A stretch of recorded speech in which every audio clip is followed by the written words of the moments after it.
We are the Wilde family. This is my husband, Jason. I'm Jessica. And these are our 4 children, Brecklin, Grace, Caillou, and Alex. And we're first-year missionaries, and we're heading to Costa Rica.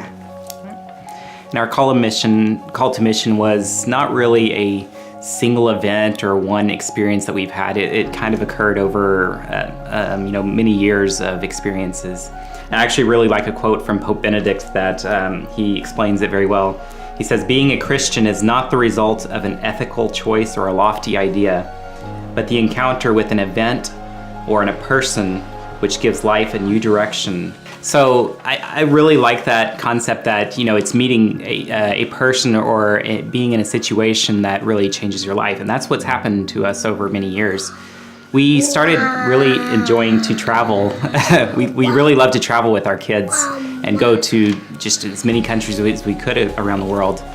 And it was in some of those situations that we really met some people that changed our lives. One example was in Thailand. We were taking the long-tail boats around the locks and some of the canals around Bangkok.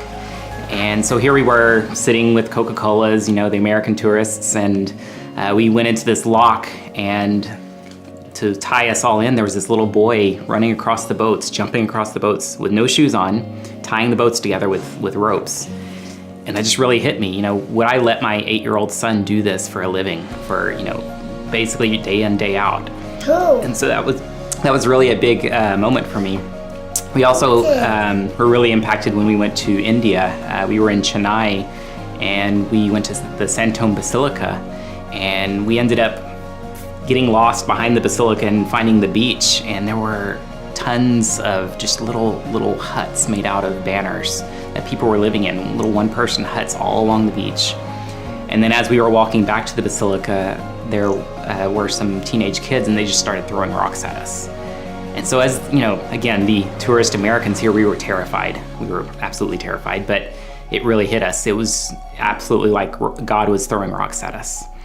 We went back to the basilica and sat there for a couple of hours and just prayed. And both of us came out of it that we needed to do something better with our travels. We needed to do something more holy. And on top of that, we also both had the revelation that we needed to plan to adopt in the future. Oh boy.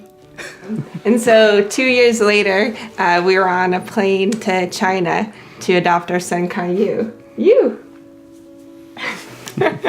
And one of the most memorable experiences of that trip, we went and we walked along the street where he was abandoned.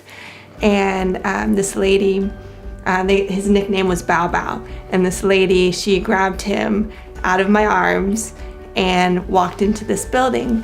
And I followed her in there, and it turned out it was his orphanage. And to see like a behind the scenes insight into what his life was like was really eye-opening, and it moved us. And one of the most important moments was when the lady in charge, she gave him a bag of crackers. And he's physically handicapped, but all the other kids in his little room were mentally handicapped. And so he brought the little bag of cookies to the oldest kid in the room, and the little boy opened the cookies for him and then handed them back to Caillou. And he was the smallest, most malnourished kid of the room. And so you would think instinctively, like if that was me, I would have just eaten all those cookies. I wouldn't have, shared them. But instead, the first thing he did was he went up to every single kid and he placed the cookie in their mouth. Not in their hand where they could drop it or something, but he made sure they ate the cookie. And then once he was done feeding all of the orphans, he ate a cookie. And I think that was the moment we fell in love with him, and we felt called to do more. And I remember walking back to our hotel just in tears, like, how beautiful he is to have done this, and it inspired us and it called us on that we wanted to do more. And we really wished we could just go and adopt all of the children in the world at that moment. But we went back to Austin, Texas, where we were from, and we went to Mass every day, and we were prayerfully discerning, what does God want us to do? And about a month later, he got 2 more weeks of paternity leave. And so we're like, well, this is our opportunity to do something for the world, and to do something for God, and to love our neighbors. And so we started looking into volunteerism and all these different options, and we came across Family Missions Company.